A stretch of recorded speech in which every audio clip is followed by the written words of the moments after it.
All right, everybody, welcome to another episode of the Pitch Out. As always, I am Dan Siegel. That is Nik Jarvinen, and you know it's a little different than normal. We're using a different setup. I'm not sure how different it'll look on the screen. Hopefully, it doesn't look too different. I'm actually trying to see it on our end. We're kind of flying by the seat of our pants tonight. I'm going to be honest. Yeah, we definitely are. I mean, with not much preparation. We've both been busy. I know you got to take care of your kids and stuff, and it's starting to. I'm going to graduate on April 26th, so it's 2 weeks from now. So obviously, we got finals and stuff, so that's why we had the gap between shows. But once it hits summertime, I will have a little more free time, at least. Even if I get a job, I'll at least have structured schedule. So we should hopefully be able to get more shows in. I'll say we're working on it. We're working on it. We're getting them in when we can.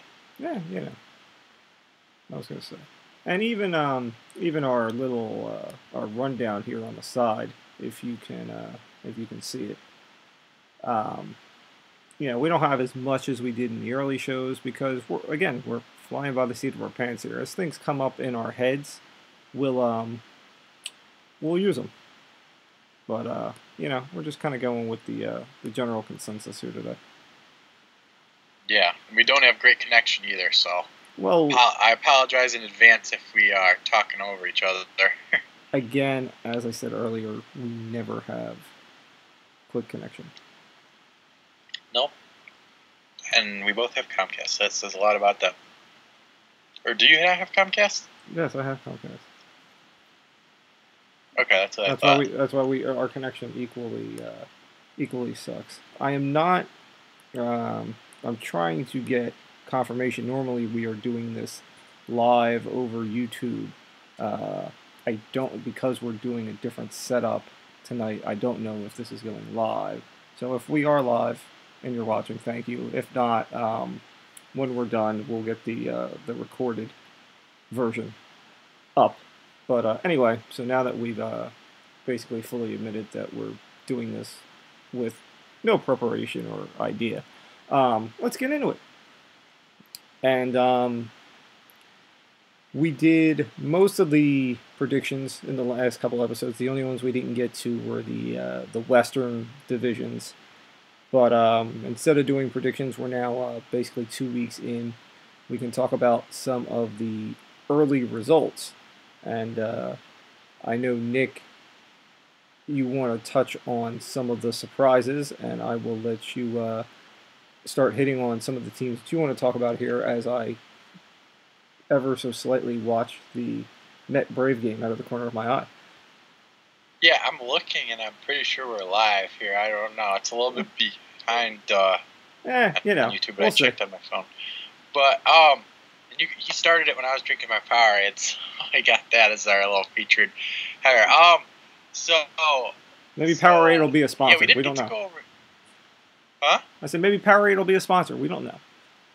Yeah, I know. Not Comcast. No, Comcast definitely won't be a sponsor. Or MLB after this show, because Rob Manfred will hate us, but the Players Association likes us. So,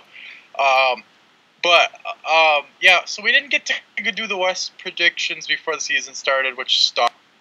And we can still predict the MVPs and stuff at the end of the show if you want, because I mean, Dan Vogelback would be the MVP if the season ended today, and I like Dan Vogelback, and I think he's a solid baseball player who hits a lot of home runs. Don't think he's going to win the MVP though, so I think we still got enough time to make solid predictions on who can win that award without being too. We can do MVP talk. Yeah, but anyways, we didn't get to do the West, but if we did the West for the NL, we'd say okay, the Dodgers are good. The Giants are rebuilding. The Rockies are kind of in a weird phase. They lost DJ LeMahieu and Cargo. They're kind of moving forward with Ryan McMahon and Garrett Hampson, but they're still competitive. They're still going to make the playoffs. The Padres are improved. And then the Diamondbacks are in the weird Tiger stage of where they're saying, oh, no, we're not rebuilding, but we just traded away our franchise player. Rebuilding, I promise you. So the Diamondbacks I don't expect much out of. Switch over to the AL, which is a little more interesting.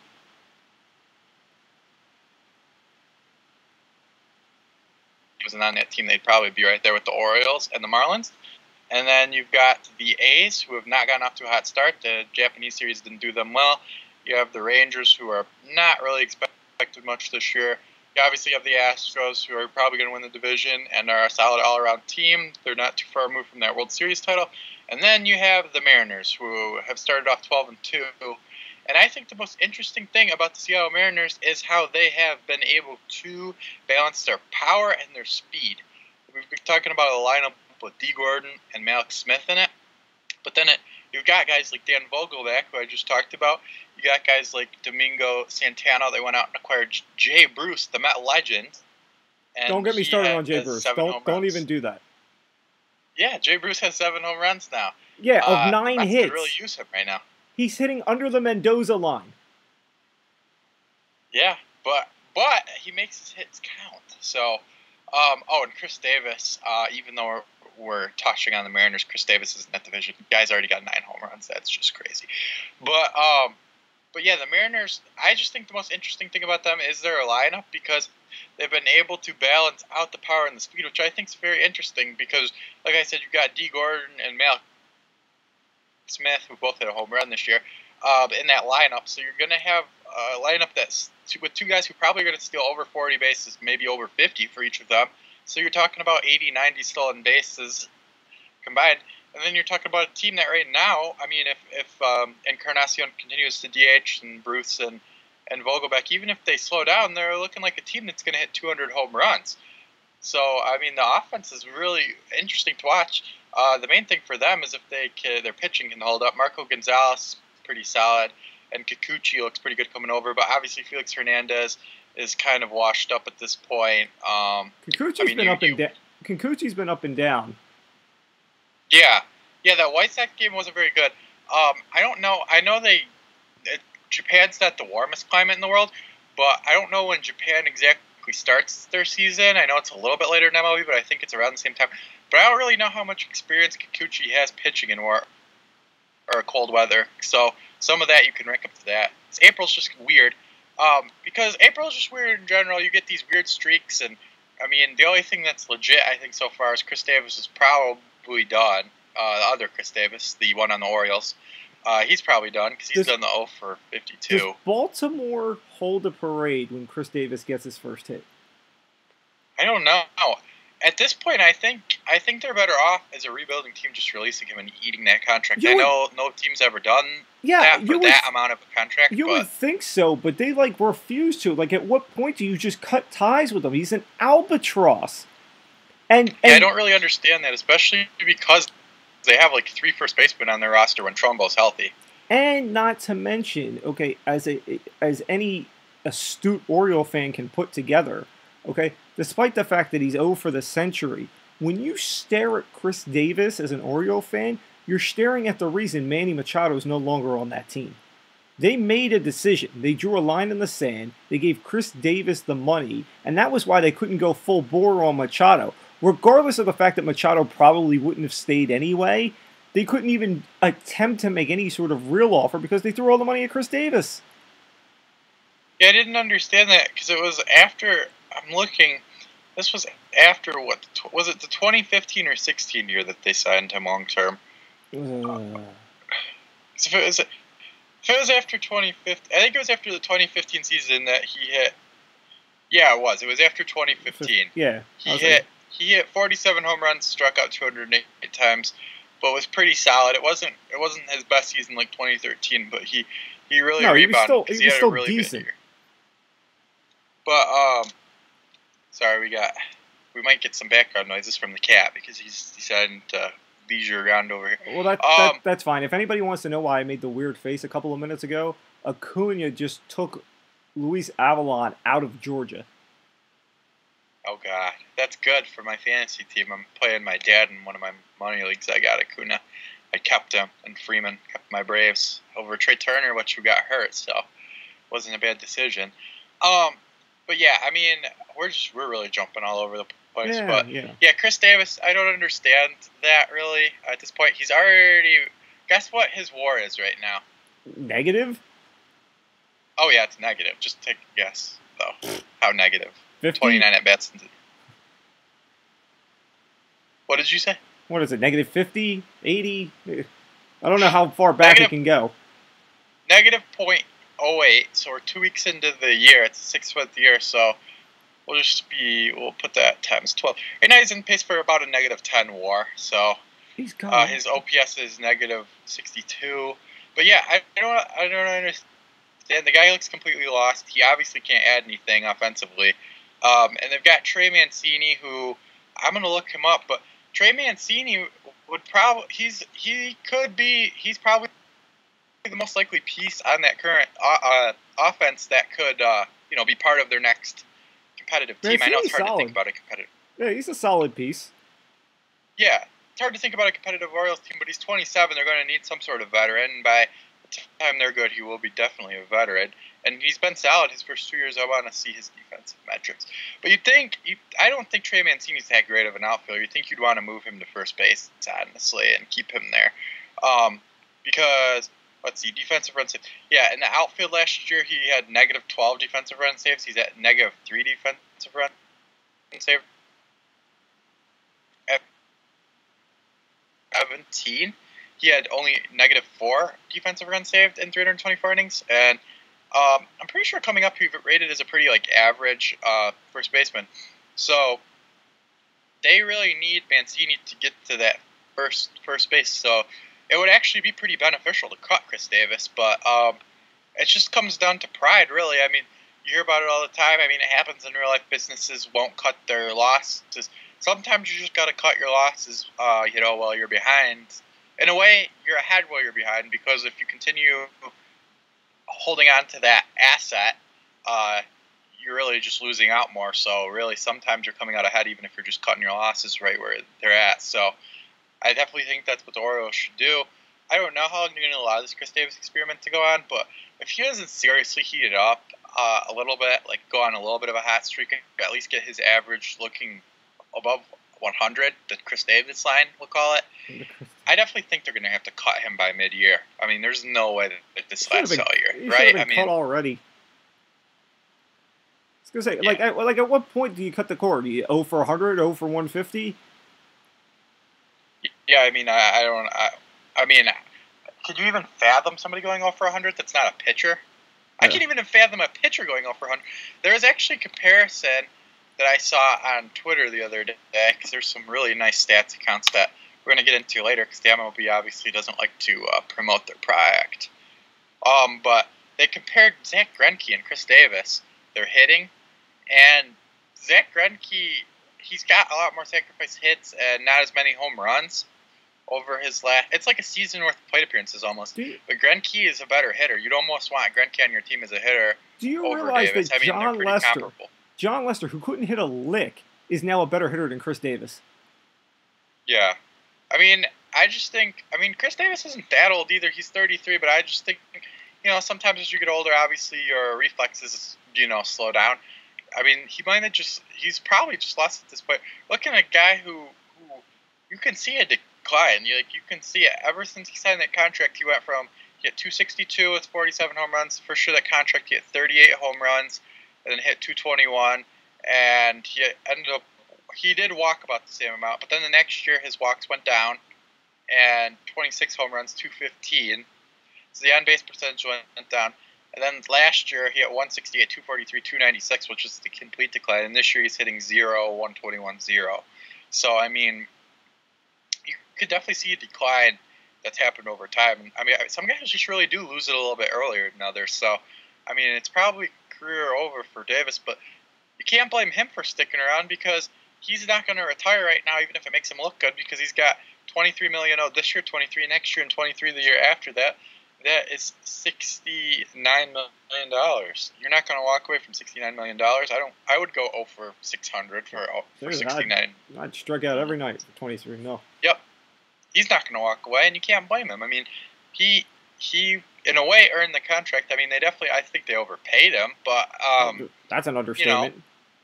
Yeah, it really is. I mean, hindsight's 2020, but or whatever they say. I don't know what the saying is. That's good enough. I mean, obviously, when the deal was signed, I think a lot of people thought it was a bad deal, but I don't think anybody could ever predicted that by the fourth year of this deal, he was literally going to be the worst major leaguer of all time. It was kind of a double-edged sword, because people were like, okay, I don't know if I want to throw all that money at Chris Davis. And then on the other hand, it was, throwing all that money at Chris Davis on an Oriole team that isn't a team that throws a whole lot of money around. You know, remember the Chris Davis situation was a situation where the GM at the time didn't want to sign Davis to that kind of money, and Angelos had to step in and basically overrule him. So you had that whole dynamic on a team that doesn't throw big money around on multiple players. And basically, you were drawing the line in the sand years ahead of time that you were choosing Chris Davis over Manny Machado. Yeah, I didn't even understand that, too, because if you're going to do that, if you look back to 2015, I mean, Adam Jones is just coming off his fourth straight All-Star season at 29, and they had him locked up for a while.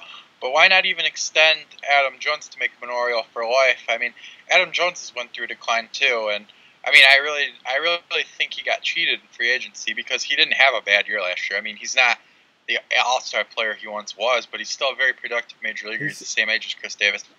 It was just very odd how they went about how they allocated that money because Chris Davis was not making, or Adam Jones was not making nearly as much as Chris Davis. He was probably he's making 75% as much as Davis, and they really had a good core there, but they paid the wrong guy. I mean. You know, Adam Jones is only hitting like 330 here in the early going. You know, so. Yeah, he's definitely not done. I definitely think he got cheated in free agency, but hopefully he can go out and have a good year and make that money back. All right. Well, since we kind of ran through the West there by you and then switched to the East real quick, let's stay on the AL side of the East. Now let's go with the two teams that everybody kind of assumed would be at the top of the division, with the Red Sox and Yankees, and they're both going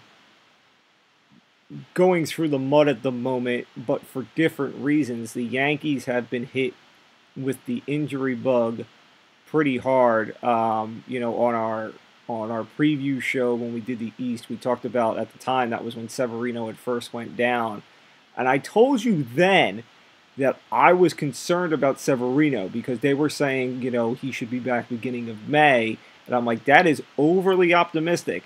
And now we just had the news yesterday where he had another test done, and now they're talking about another 6 weeks. And I'm sorry, I don't know if you see Severino at all, which I'm not completely ruling out yet. When are you going to see him? All-Star break at the earliest? Yeah, it's looking more and more like that now, to me. I mean, the thing about the Yankees is Andujar probably is going to miss the year. You're going to get Stanton back. I mean, I really think, you know, they're going to need some guys to step up. And I also think, you know, I think Luke Voit is not going to stick around. Greg Bird's not making it really. I mean, Greg Bird's not performing either. But he's, you know, they're kind of hand in hand right now. I don't know. Clint Frazier's came up and done really good, and you could say this is really Clint Frazier's time to shine and step up. But Clint Frazier is also, you know, he's kind of blacked. Then when you go to the pitching, obviously Severino, it's looking like you're not going to see him do the All-Star break. But Domingo Germán's looked really good through 2 starts, and you're going to have CeCe coming back, you know, sometime soon. Paxton hasn't looked real good through 3 starts. Tanaka looks good through 3 starts. So it's kind of like all around a weird situation for them right now. They've still got Gio down in the minors too. They haven't even used him yet. Yeah, I mean, they have depth, and Andujar and Severino are not injuries that you want to have because they're really talented players for you right now. The Andujar thing is interesting because, you know, when it first happened, you know, it's a torn labrum in the shoulder. You know, they you know, when it first happened, they said season ending, you know, and now they're basically saying, well, you know, we're going to try and avoid the surgery route and see if he can kind of progress without hurting it anymore. And, you know, if this was a second baseman, first baseman, you know, a short throw situation, I'd say, okay, it's not the worst idea. But that throw from third, you got to think he's just going to tear that more and more. Yeah, I'm not a big fan of it. I don't even really like when guys wait for Tommy John because I just think they're delaying the inevitable, and then they wait till mid-year to have the Tommy John, and then they cost themselves all next year. I mean, I'm just in favor of getting it out of the way and getting it done. Yeah, I'm not skeptical. I'm pretty skeptical that he's going to come back again this year for Andujar. Like I said, though, I mean, they have the depth to kind of survive that. You kind of wish they had a spot. I mean, the way that Clint Frazier could work his way into the lineup is Brett Gardner is under the Mendoza line. His on-base percentage is 302 right now. But Brett Gardner is getting older, so you could see Frazier there. And, I think I like Frazier as a hitter more than Andujar, so I think they could withstand the loss of Andujar. I think the loss of Severino is a bigger deal just because he is pretty much an ace pitcher. He's what you certify as an ace, which there's not, that many of those nowadays, especially in the bullpenning era. Well, the Gardner injury stands out more because they still don't have Aaron Hicks, who they signed to that long-term deal, before the season started. In the interim, though, like once that outfield gets healthy, they could. I'm not necessarily saying this is a long-term plan, okay, but they could do something in the interim that's drastic if Frazier's bat continues. Okay, and hear me out on this, because as you said, Voit, who had a nice second half last year, doesn't look like he's gonna carry that into this year. He's got the power. Greg Bird, who we've been seemingly waiting on for 3 years, just isn't coming around. If Frazier's bat plays, why not work him at first base? Yeah, or even, Giancarlo's not the best infield or outfielder. You could move him to first base. You're DHing him most of the time anyways. And use Frazier because, it depends on how Frazier looks out there. But, during the middle of the year, you're probably not going to move Stanton's position. So it makes more sense to move Frazier to not first. to mention Stanton, is a veteran, and you don't want to really disturb him. Frazier's still a kid. Just like right now, why he, during BP and stuff, just have him take grounders over there, get him used to footwork and things like that. Not necessarily getting him ready to play or whatever, just so he gets used to it. Yeah, and the thing is that I'm looking at it. They could also play it when Stanton comes back. He could DH. They could play Frazier and left, and then just use Hicks in center if they don't really want to use Gardner. But I don't know. I just don't know how much longer. Because some of these guys are just kind of fading. Like Gardner's fading just because he's getting older, and Voigt's fading just because he kind of had a streaky second half. And Voit, he has that power.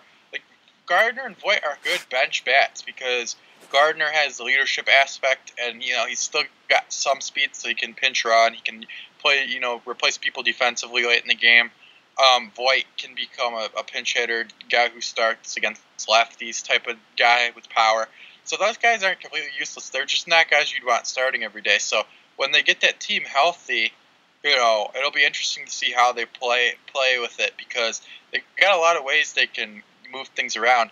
The only two sure things in that lineup right now, as far as health and everything, are Judge, and Sanchez has gotten off to exactly the type of start I thought he would. And I think that's going to be a precursor to the year. And Judge looks like Aaron Judge. He's one of the top 10 players in baseball at this point. So yeah, it'll be interesting to see what they do. Right now, they kind of just got to tread water. I think that their pitching staff will survive right now. CC had the heart scope, and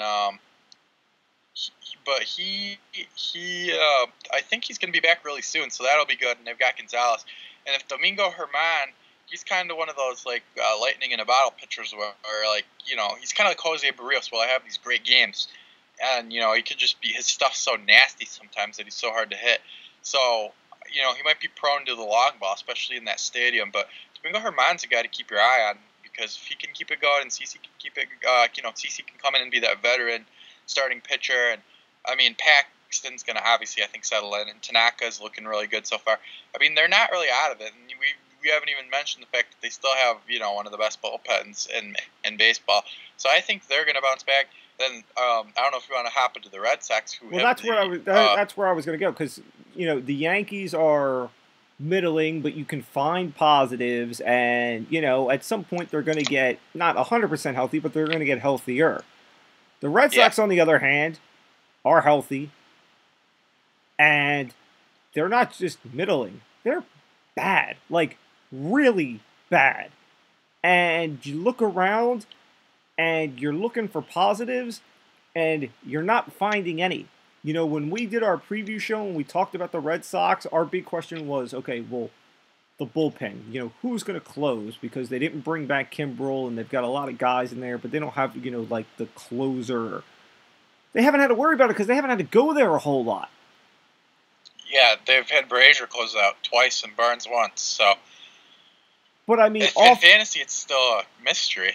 I think at the end of the day, Brazier's probably the guy. But right now, they need to get everything else sorted out, because offensively, they've been hit or miss. More times than not miss, which with that lineup, it's like, how? Okay, and then when the offense does have a good night, the pitching's been bad. Sale's been up and down. Price has been Eovaldi's been awful. David Price has the best ERA out of anybody who started more than one game for them at 6.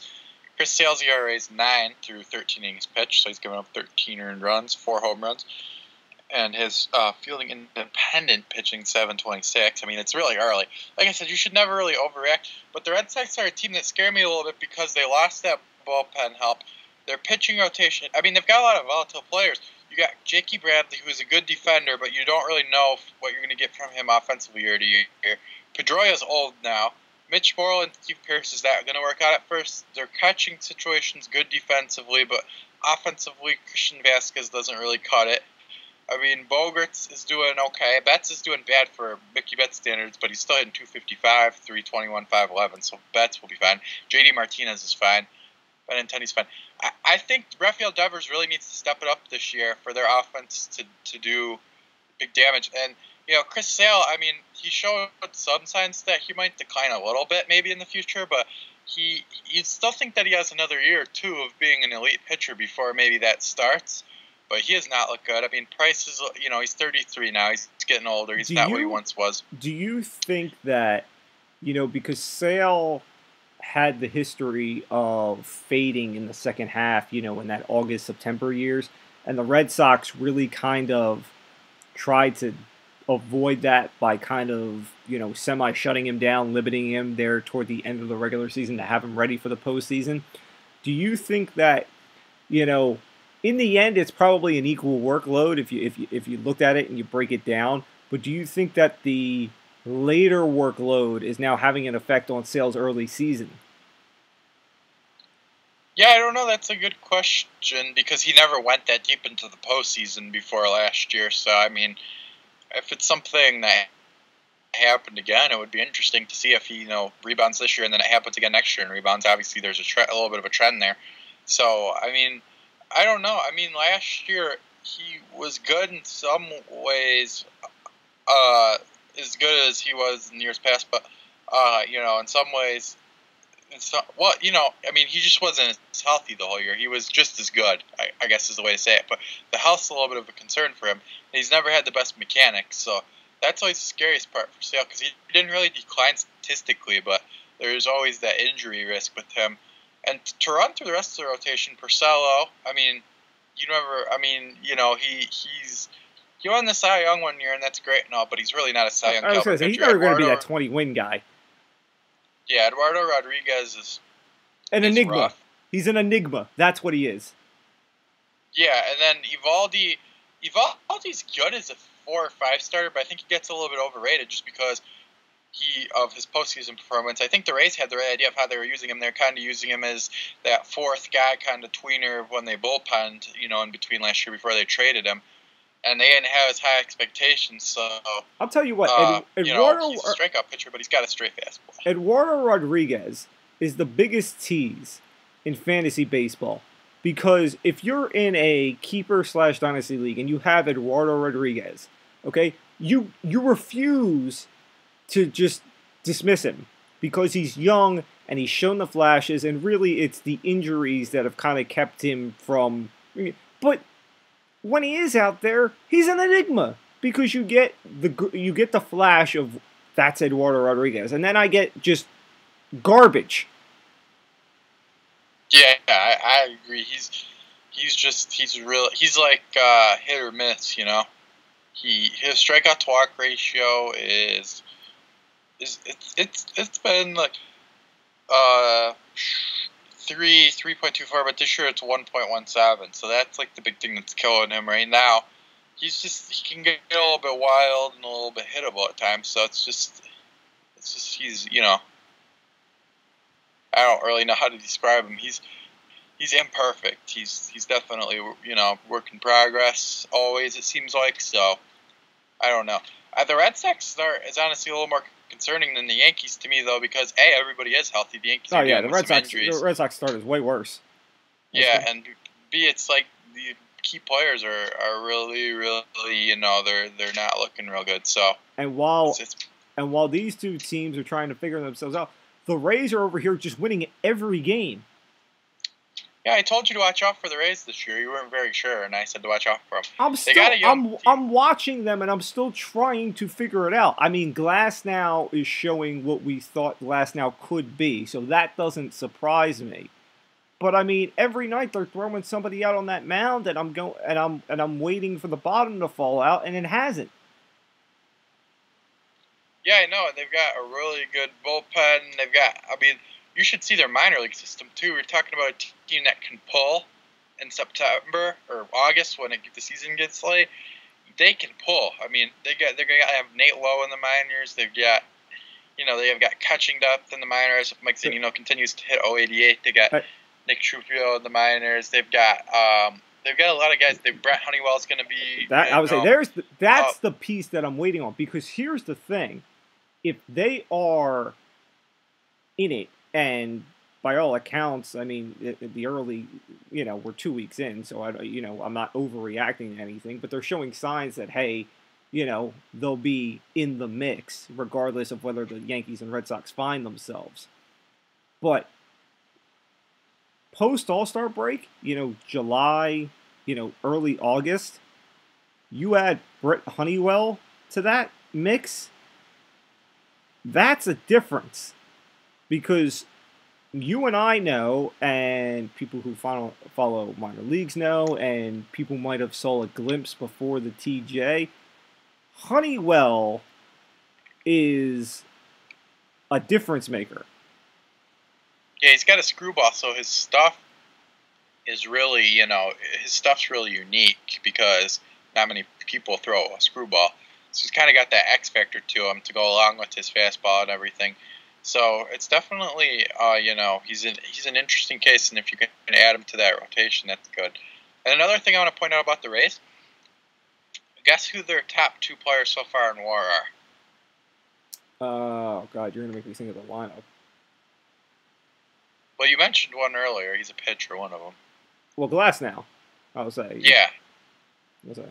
Wait. So think about the only other name that the only other name that's popping in my head, and I don't think that's it, is Yandy Diaz. No, Austin Meadows. That's true. Meadows did get off to a big start. Yeah. So we're talking about, you know, the two guys that got back for Chris Archer, who we just saw as, you know, kind of being a head case out in Pittsburgh a little bit. I mean, listen here, and I'm not switching gears, and we're not jumping on the NL Central of the Pirates real quick, but the problem with the Pirates and Chris Archer, as I watched the minute again, I tweeted during Archer's first start of the season, and Archer was, by all accounts, lights out. He didn't give up many hits. He was striking out a lot. The problem was, it was after 5 innings, and he was over 100 pitches, and they had to go to the bullpen. And the Pirates' bullpen isn't very good, and Archer left with the lead, which soon evaporated thanks to the Pirates' bullpen. The problem in all of that is when you are, and we talked about this when we did the preview show, if you are Chris Archer, who is supposed to be the ace of that staff, and who, by some accounts, the Pirates may be looking for as sort of a face of the franchise type guy, you've got to give them more than 5 innings. You have to. Yeah, I agree. Okay? 5 innings, 100 pitches is not going to get it done by any stretch. I don't care how dominant you are. And, you know, again, we're only 2 weeks in, but that 5 innings is probably the best start he had so far. Yeah, I mean, this year in one of my fantasy leagues, he actually fell to me because I've taken him so many years because I've always believed in him to become a really good pitcher, and he just hasn't, performed. So basically, I got him in like the 15th or 16th round because he fell to me, and that was the only place I'd take him. I just come to the point where I don't expect a lot of him, but I know he's a high strikeout guy, so like that puts him in useful territory for fantasy. But I mean, overall, it's just not. I don't know. I don't expect him to be that ace pitcher anymore. So, and he's not a guy who's going to go 8, 9 innings every time, or 7, 8 innings even, every time. So that's just how I see him. I was going to say, if Austin Meadows turns into, okay, now and Meadows got a lot of hype when he was coming up through the Pirates system, and I'm not saying that I expect, now that he's in Tampa, him to reach that potential. But if he gets to 70% of that, okay, and early returns so far have been good, but if he gets to 70% of that and Glass now continues to show that he can be, maybe not completely what he's been in the early going, but close to, that'll be a trade the Pirates regret for years. Years. Oh, yeah. And they also got Shane Baz in it, who has got an electric fastball. He could end up being a number 3 starter or a closer. So he's a first-round pick. And for a team that's rebuilding, that it's not the direction you want to go. Yeah, no. I mean, they gave up 3 of their top 5 young talents, I'd say, in that deal. So it's definitely very interesting because Shane Baz, I mean, he's kind of more of an all-out type delivery, and he's actually still I'm not sure if he opened the season on a roster, but he might be doing short season again. He's only 19 years old, but he's got some walk problems and some home run problem. He could run into some home run problems, but he definitely he looks like he can strike people out. So they got a really good deal on that. All right, let's switch as we're in the 9th inning now, so I'm going to keep going back and forth. Let's switch to the NL East, which we said it would be pretty much a 4-team conglomerate, and that's exactly what it is right now, with all 4 teams basically being, I think it's like a half game or a game within each other. And, when you look at the 4 teams, the Mets, Phillies, Nationals, and Braves, the one thing that stands out, and it's something that, again, we talked about when we previewed this division, is that one signing can drastically alter this division race.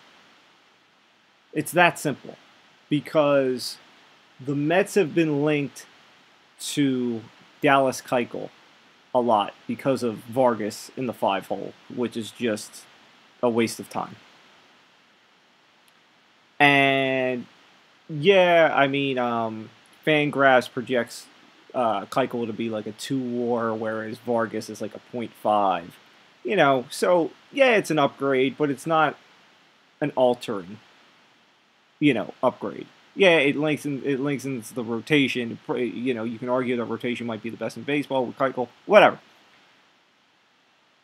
What it doesn't do is it doesn't drastically move you ahead of anybody else in that division.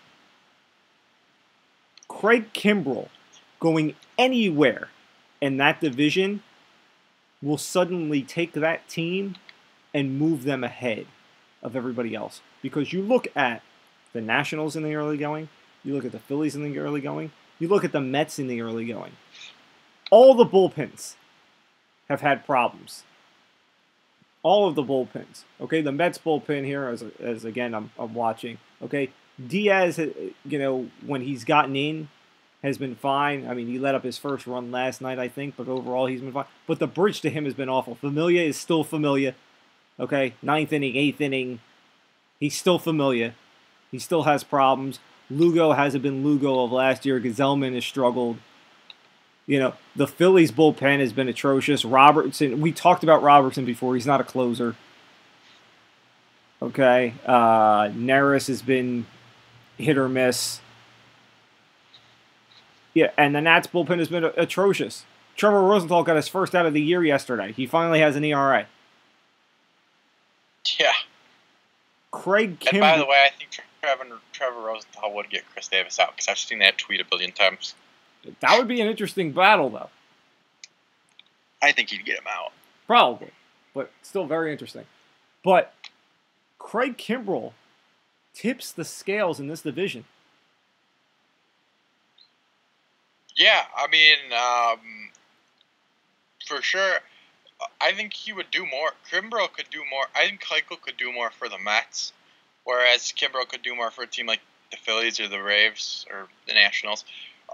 So it kind of just depends on what pitcher you're talking about. That really will flip the scale. I think the Mets actually have a good bullpen. I like Justin Wilson. I know he's been wild and stuff in the past, but I think he can be a solid pitcher. At least Talon has not looked good. You might need a left-handed reliever at some point. But I think Kimbrell would help the Mets, but I don't think he'd go to the Mets just because he wouldn't be the closer, and I think he wants to be the closer. Here's the only reason why I'm not completely ruling it out. I agree with you. I don't think they would get Kimbrell, nor do I think they would pay for Kimbrell. However, Heyman tweeted at some point, I don't know if it was today or it was before today, that he has heard rumblings that Kimbrell would not be opposed to setting up Diaz. I don't know how true that is, but that's supposedly something he tweeted. I just think he'd have to really believe this team could compete for a World Series, because that would be the way I'd give up a position like that. It would just be because I'd be on a winning team.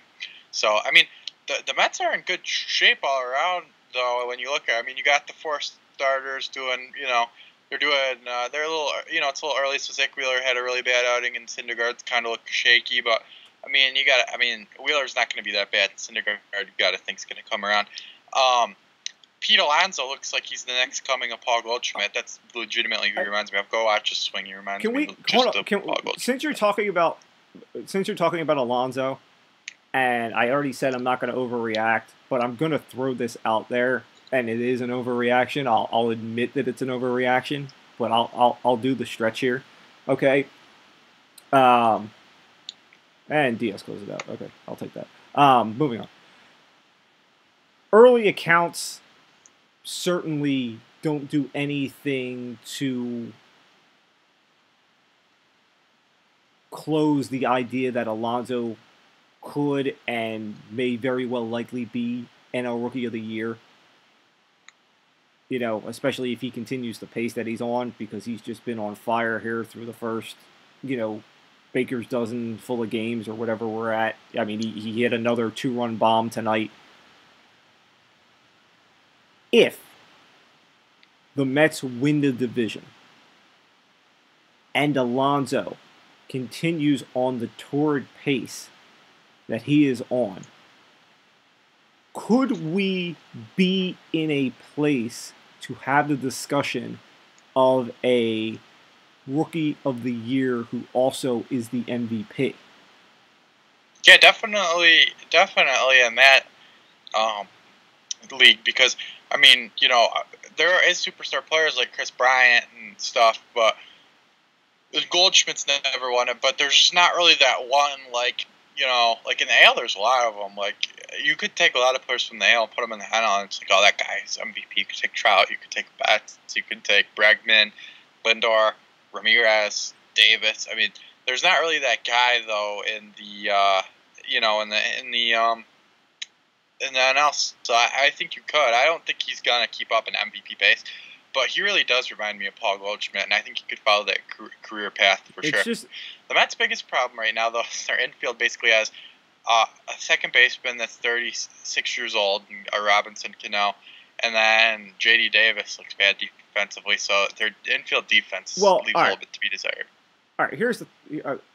I hear you on Cano. He's 36, but at the end of the day, Cano's going to hit. Okay, I'm not overly concerned on either end. I'm not overly concerned about his defense, and I'm not overly concerned about his hitting because he's not going to hit 220 all year.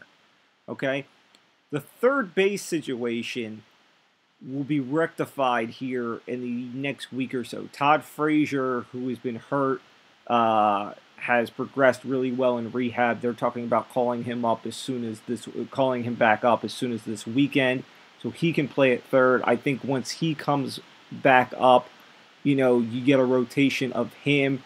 McNeil maybe plays a little bit more of third, and then you can get kind of your Nemo Conforto and then your Lagares/Broxton outfield going. The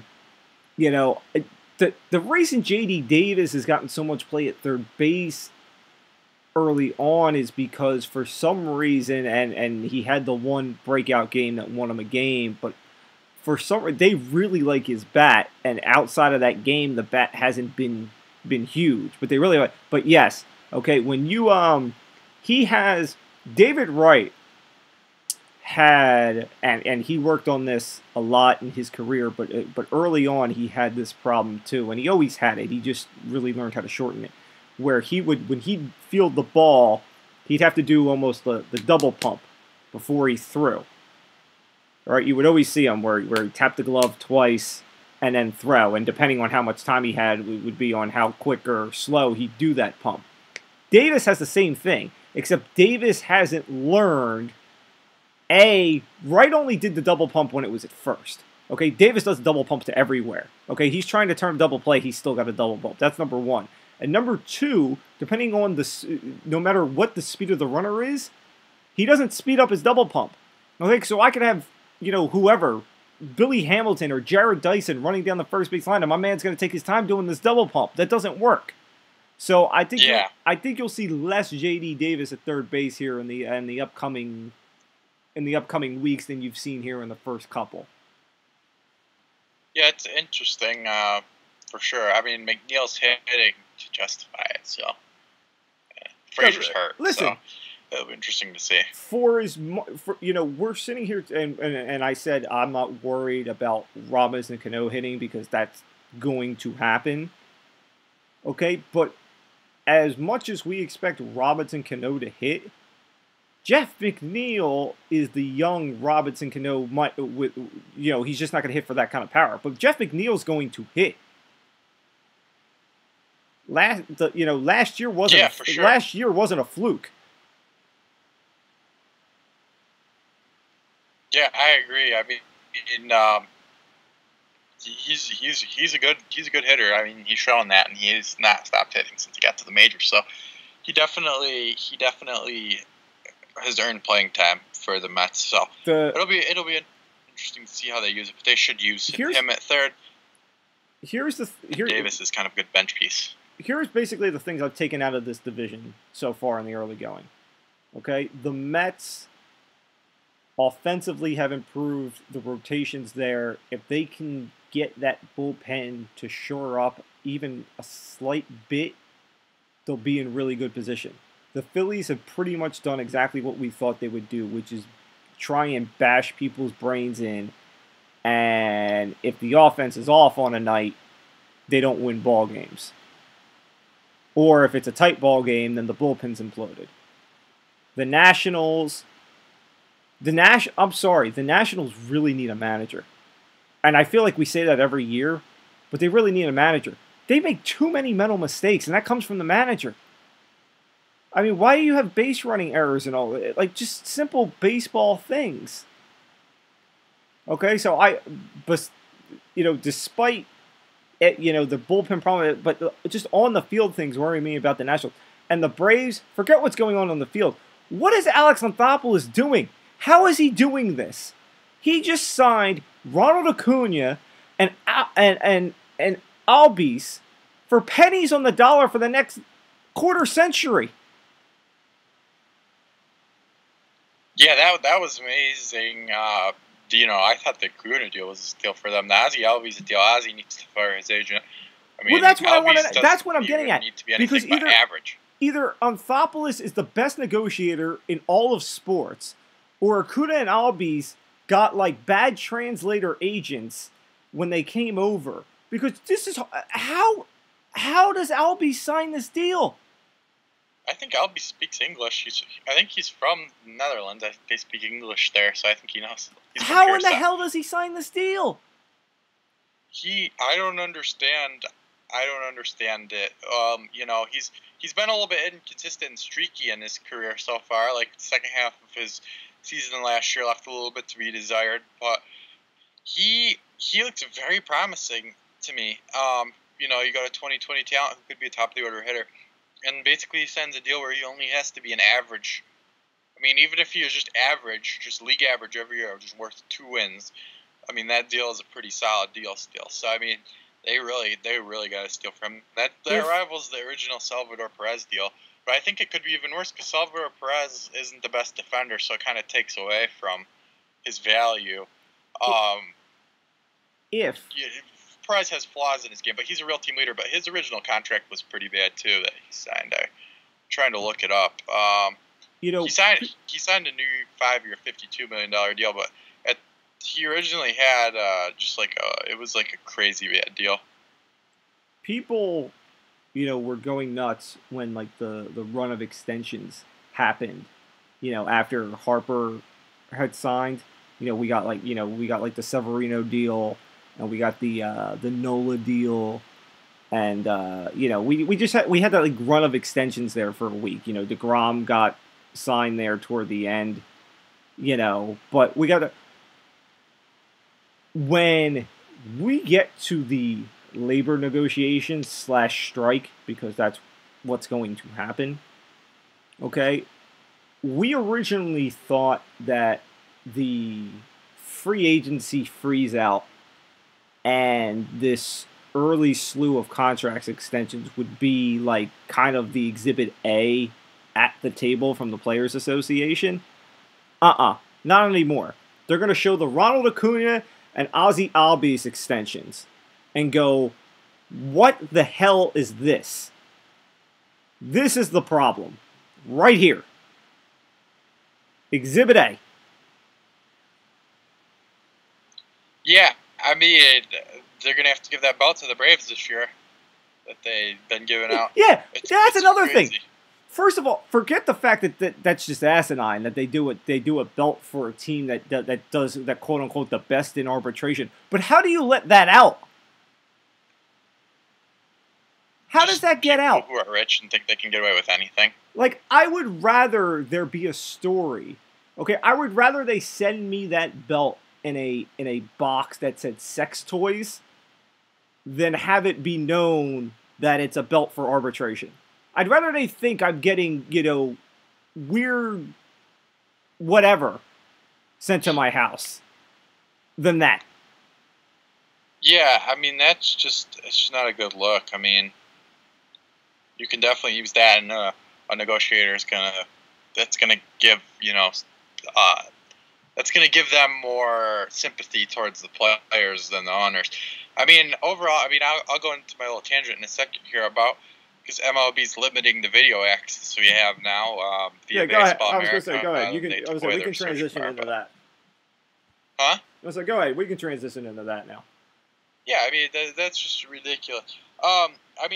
So basically, Baseball America came out today with a statement that said, "I won't be told us we got to take down all our videos of minor league games, so they can still do BP and like college games and stuff like that, but MLB didn't allow them to do their games."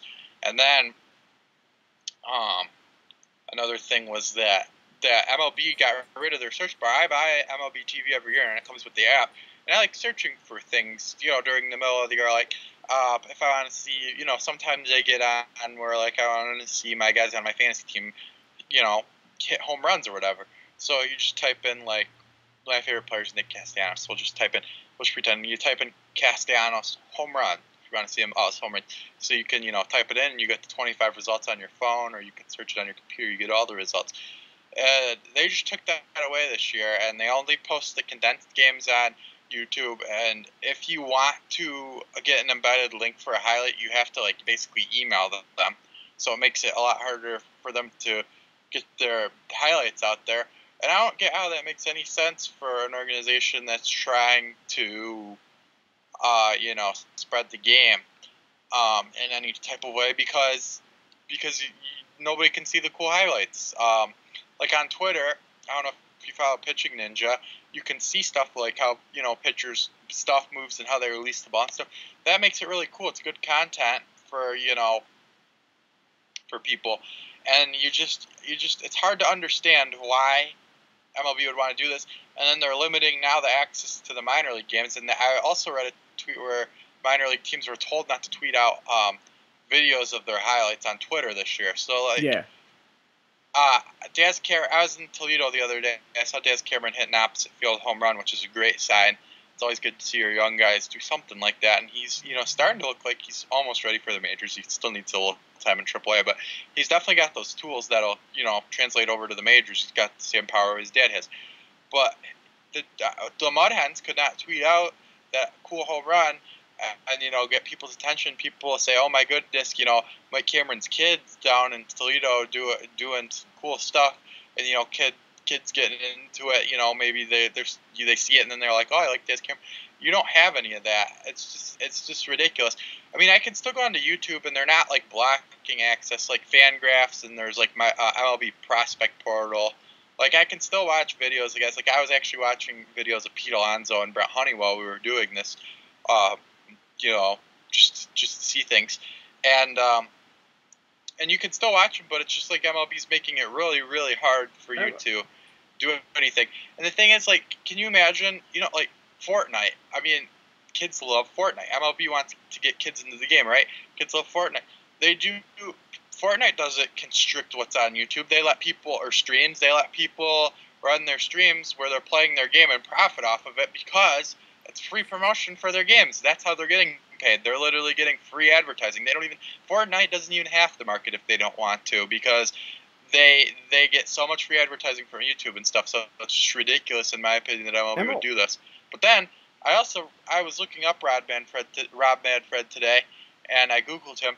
And when he got hired in, he actually said he didn't ever really necessarily address popularity, but one of the issues he addressed was pace of play. So maybe I'm starting to just think that Rob Manfred's really just in it to get everybody their profits right now, and he's really sacrificing, profits in the long term because he wants to try and create everything to work now. He wants to get they want people to go to the games, they want people to watch the games, and they want to speed up the game so people go to the games right now. But what he doesn't realize is he's just doing detrimental things too. All right. First off, on the Manfred thing, if I'm not mistaken, wasn't Manfred basically hand appointed by Sea League? Yeah, I mean, so that was did a lot of sketchy that was a bad too, sign to begin with. Okay, let's just start there. But as usual, MLB is being short-sighted because they basically told minor league teams, don't tweet out highlights and yada yada yada. Okay, but then when you kind of went deeper into it and listened to some people, what they're really doing is they're trying to tell teams not to tweet out as much so that if you're somebody who is really interested in following the minor leagues, you'll buy that MILB TV package that they have.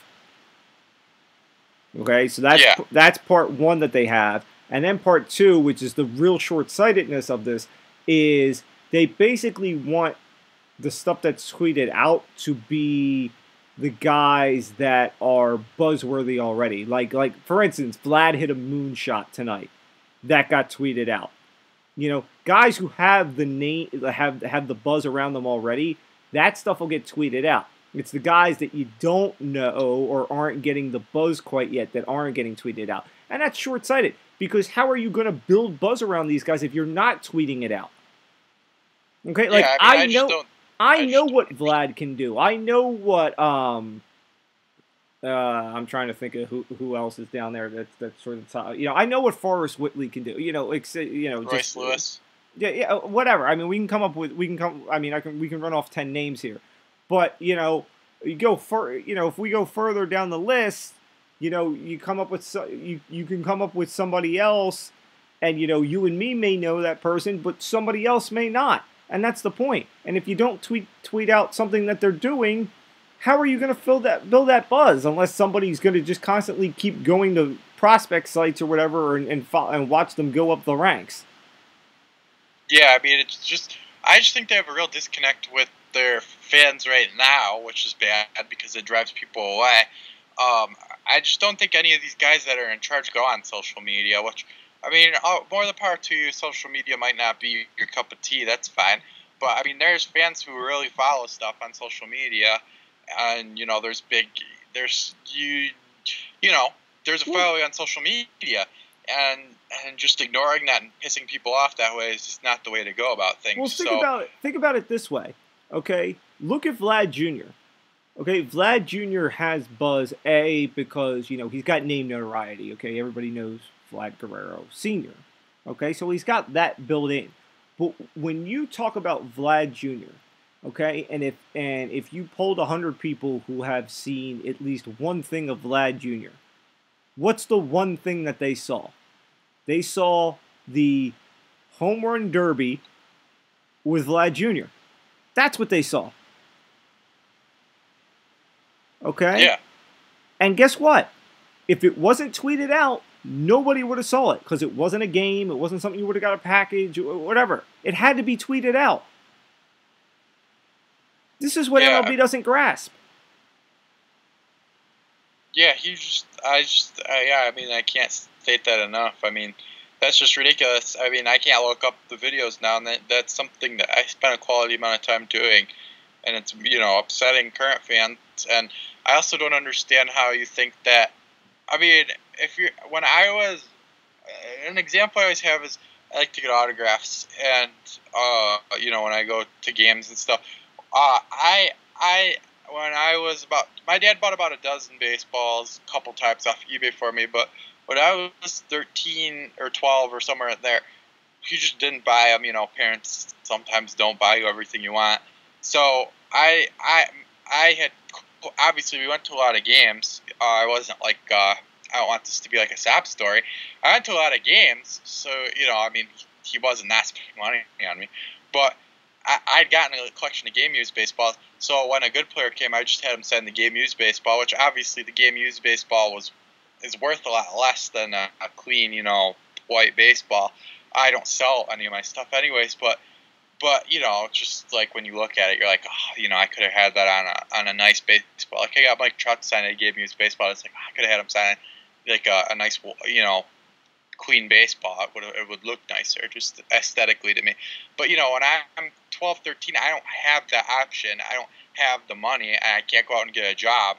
So it wasn't like I had no other choice. So when I think about it that way, it's like I can't feel too bad about it. So when we're talking about these 12, 13-year-olds now, if their parents aren't going to take them to the game, which I can go to a game for really cheap when I go alone. But when I start to take people, I mean, my girlfriend wants to eat when we go to the game. I will just make peanut butter and jelly, but I'm not going to make, her starve or make her just have a peanut butter and jelly. I'll buy, something when she goes to the game. But I know, like, where to park for free. I know the city and stuff, and I know how to get the tickets kind of, for cheap and what plans and where to look. But, like, the normal family doesn't do that. And the normal family, even if they're a sports fan, might just go psh and not go to a game. And then a kid will not like baseball, not have any exposure to it off social media, where you could be sharing these videos. of these guys, and they could catch a kid's attention, be like, wow, that's cool. Then they never get into baseball, and it's really not their parents' fault. It's not the kid's fault. It's MLB's fault because they didn't give them the exposure they should have had to the game. Because when the game's expensive to go to for a family, and and they're not getting the exposure, you're screwing yourself. And yeah, I mean, I think the reports are when people are like, it costs $200 on average to go to a game. I mean, I think that's a little bit out there because, I mean, what are you doing, paying $30 to park? Like, I mean, maybe in New York it costs that much, but like in Detroit. Well, hold on. Let me figure this out. Okay, because for me, if I'm going to going to a major league park, it's the Phillies. So Citizens Bank. All right, let's see if we'll just do me and my wife. Okay, so let's say we'll go 40 apiece for a ticket, so there's 80. Parking, depending on where you park, can be 20 to 30 bucks. So that's already 100 before I walk in. Okay, and then like you said, there's food. So 200 may be slightly high, but if you're a family of four, it's certainly not. Yeah, and then they got this new drawstring backpack policy, which they say it's for security reasons. It's easier to look at a single drawstring backpack, but really they just don't want you to stuff water and stuff in and take it in. That's the problem. Because I always took my own water, because you can literally buy a whole case of water at Meijer when it's on sale, which I don't know if you got a Meijer, and I doubt you do because it's a regional Northeast thing. Doesn't have a Meijer. So we'll just say Kroger when it's on sale, and you can buy a whole thing of it for the price of for less than the price of one bottle of water at Comerica Park, because that's my home park. So I always bring my own water. It's ridiculous to buy water, and I have to bring snacks because I'm diabetic, so I have to have something if I go low. So I bring granola bars and Smarties because they help my blood sugar go up if I go low. And now when I go and I try to get autographs before the game, so I have a binder of I get my cards, and you bring in water and stuff, and it's so hard to just flip through the bag. But think about it. I mean, if you're going with your kid and you're not even getting autographs, your kid's gonna want to bring their glove. They're not gonna have any room to fit. You can bring food in the stadiums, but I think the whole purpose of that rule is just to make it harder. I really don't think it's a security concern, because you can. Do you know how easy it is to just open a compartment and go? And do you know how many times I've walked into a stadium before and they don't really check the bag? I mean, as good as they should. I mean, there's so many places where security is just not up to standard. I mean, it's just unrealistic to expect security everywhere to check everything so well. So I just think MLB, just all around, it just seems like they're not into becoming more fan friendly, and they're not very tone deaf. They think with this pace of play they're gonna bring in all these young kids, but I can tell you right now, no 12-year-old that thinks baseball is boring is gonna think, oh, baseball's not boring now because we have a 3-batter minimum. Nobody's gonna think that. So. And they're also, I mean, all these bad contract extensions being signed. Yeah, they're signing extensions now, but I think part of it is the players are fearful, and it's almost like a collusion case, like they had back in the late '80s. And I mean, and it just seems like they're left and right just messing with players. Manfred basically said he didn't care about the Atlantic League guys that are trying to get back into pro ball if they got hurt. That's why he's implementing this mound switch in the Atlantic League, where the mound's going to be 2 feet back or whatever. It just doesn't sound like they're in tune with anything other than themselves and making profits for themselves. And that's why they're trying to do these pace of play rules, because they're like, oh crap, our money, our money maker, our cash cow's dying. I don't think they really have any true interest in it, because if they did, you'd see them develop a game for Xbox. I mean, and let people share videos and content. So it's just like. It's just a continued thing. All right. So. I'll say it's getting late here on the East Coast. I was gonna say. Yes. I'll say if people actually watch this, they might want to go to sleep. So let's wrap this up with a couple of last things. I think the formal announcement is next week on Tuesday, but the word got out today that the All-Star game in 2026, that's right, 7 years from now, is going to be right here in my backyard in Philadelphia. So, yes, I am planning 7 years ahead to find my way down there for the festivities. The best way is just to buy season tickets that year. That's what we did, because overall it's like you get they include it in your package, and usually it's pretty good value for the rest of the games. Okay, well, and some of us aren't bougie honestly, and you just can, sell and the can do rest. that. Okay, let's calm down. You could sell the rest of the tickets. The Phillies will be good. 2026. I mean, they're going to have Bryce Harper. Oh, well, that's assuming Harper hasn't asked for a trade by then. Get to it, because I went to it at age 7 or 8. I guess I just turned 8, and we went to all the events. And the Futures game was interesting, and the softball game was fun. We went to the Home Run Derby, and the Home Run Derby is actually, I mean, the All-Star game was a lot to take in and everything. So I had more fun as 8-year-old me at the Home Run Derby, but I mean, I had fun at the All-Star game too. But the Home Run Derby is something else. It really is a unique event. And yeah, I mean, I still remember it to this day. So it's definitely worth it. I wanted to go. Hopefully MLB doesn't mess with that event. I was saying I wanted to go. Well, what are we looking at now? 4 years ago, was it? I think it was 4 years ago when it was in New York. I wanted to go then and didn't get down or up there. So this one, assuming that nothing life altering happens to me in the next 7 years and I'm still in the area, I really got no excuse not to get into some facet of this time around. So planning ahead, 7 years. All right. So real quick, we will sign off with this. MVP, Cy Young, Rookie of the Year. Yeah, so in the AL, I have Bregman winning the MVP. I mean, it's hard to bet against Trout, but I think Bregman's really going to have that breakout year, and Trout always seems to get overlooked. So that's why I'm leaning towards Bregman, because if he does good, he'll get the kind of the attention. I'll just run through my AL picks altogether. So for Rookie of the Year, I have Vlad Guerrero Jr. I think he's going to come up, and I think he's going to do very well. And I think he could borderline. I think I did a bold prediction post, and I had him being a top 10 MVP guy, kind of like you're talking about for Pete Alonso.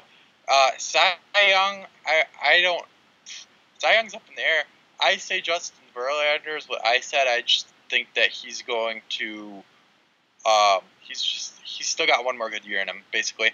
Then AL Manager of the Year, I originally said Aaron Boone, but I mean, if it stays at this rate, I'm going to say Kevin Cash, because that they kind of have new age strategies. He's doing a lot with a small payroll, so I think if the Rays win that division, it'll be Cash. But if not, Boone has a good chance, especially with the adversity they're facing, if they can make the way to the playoffs. So I'll let you do your AL, and then we can hop in the NL. Okay. See, I didn't really think this through. MVP, I'll go with Judge. Because I think because of the injuries that have happened here early on, if they kind of stay above water here, and Judge has a Judge-like year, I think they'll look to him as kind of the face. So I'll take Judge for AL MVP. Rookie of the Year, you're not going to get an argument from me. Okay, I'm still what is Toronto waiting on? Just call him up.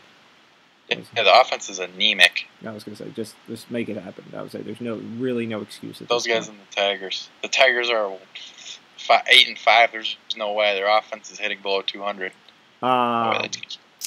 Cy Young. That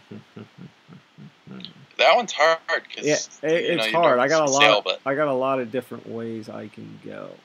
I had a dark horse guy, but see, he got hurt here early on, which is going to kind of put a hamper. Say Trevor Bauer, maybe. Right rotation, wrong guy.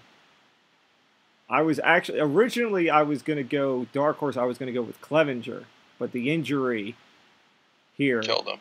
yeah, that's gonna hurt him. Barrios is a guy to watch out for too in the same division. Um, Glass now. yeah, I'm not gonna buy the glass now. You know what? I'll go I'll go with a sexy pick that a lot of people jumped on only because I can't think of a good name right now. You went with Verlander. I'll say same team, different arm. I'll go with Garrett Cole. Yeah, that's a good one. Okay, so I know I had the MVP's Freddie Freeman. I could see his teammate Acuna stealing that from him. But I think this is Freddie's year to shine, especially if the Braves can make the playoffs. I think you could be looking at an MVP from the East. You know, the Cubs have a lot of MVP candidates too if they can, put it back together. And then obviously Goldie on the Cardinals is another guy to watch out for, and Seager on the Dodgers, and maybe Machado on the Padres. And then the Cy Young, I've got Scherzer. It's hard to bet against him. He's basically the best pitcher in the world right now. Rookie of the year, I have Nick Senzel. I know he's in a walking boot, but he's still going to come up and get 4 or 4.5 months of MLB action. So I like his bat wherever they decide to put him. And manager of the year, I'm going to say Dave Martinez because I have the Nationals in the playoffs, and I think it'll be kind of a big deal if they do it the year they lose Harper. So I think they'll give that to Dave Martinez. Yeah, Dave Martinez is not winning manager of the year. Dave Martinez might get fired. Yeah. Well, I'm sticking with that pick just because I hear you. I told you I watched. They've played the Nationals here twice already. Ah man, that is just some bad baseball, and I'm talking about fundamentally. The thing is, they should be good fundamentally. So but they are not. They are not, and I'm not going to blame it on And Robles has had some mistakes, and I'm not And you can say, oh, we're young, but it's been beyond him. So, all right. So, Cy Young. He's what? A lot of people.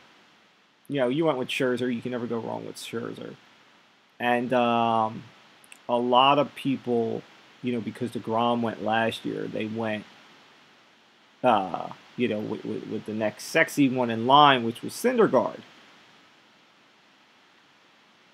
I'm trying to think if I can come up with somebody better here off the top of my head instead of going with Julio Teheran.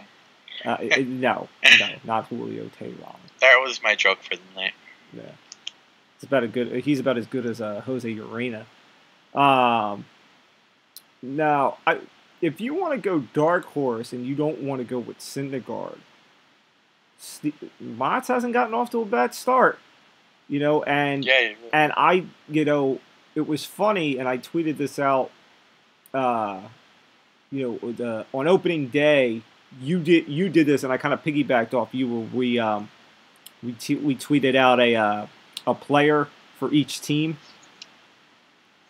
and I had tweeted about Matz because I was saying how you kind of know what you're getting out of DeGrom and Syndergaard, and Wheeler had looked like he had kind of turned a corner, but Matz was the guy that could really piece that rotation together. And when Ramos signed with the Mets, he had gone to Callaway and said that he saw something in Matz and he thought he could kind of pull out what was missing from Steven Matz, and early results show that maybe he was right. So if Ramos has found the missing link in Matz, and Matz, all of a sudden is starting to do little things that we saw very early on that he's had trouble with since, if he has pieced that together, he could be a dark horse for Cy Young. So I'll throw that out there. Rookie of the year, I'll be biased. I will be biased with this. I will not think any other way. I'm sorry. But until he cools off, or until somebody comes up and steals the fire, tell me a reason why Pete Alonso does not win Rookie of the Year. Yeah, right now that makes sense to me. So let's see. What am I missing? Oh, MVP. You know what? At the rate he's going, and especially if they win that division, I could see Bellinger winning. Yeah. Yeah. I agree. I was going to say. So, and manager of the year, I'm, you know what? It's funny. I'm almost of the belief that whoever wins the NL East might be manager of the year. No, I agree with you because it's that's what I was saying basically. Because I mean, whoever comes out of that, you're gonna have an argument for. Yeah. If it's the Phillies, Kapler managing all the new faces. If it's if it's Callaway, finally getting the Mets, back, you can come up with whatever. So, I'm not giving you I'm giving you a general answer there. NL Manager of the Year will be Yeah. whoever wins the NL East. Okay. There you go. All right, so that we'll wrap up our late night edition here. As Nick said, we're gonna try and get on a more standard schedule here in the upcoming weeks. As Yeah, probably towards the end of the month, hopefully. I'll say as the season progresses. But until then, as always, thanks for tuning in. You can always get at us on Twitter. I was gonna say I'm not gonna go through all that again. We go through it every week. So eventually somebody will remember our Twitters or spell it right or what have you. Jar 999, the number 9. Yeah, nobody's gonna ever get that right. All right. All right. Until then, we'll see you guys next time. See ya.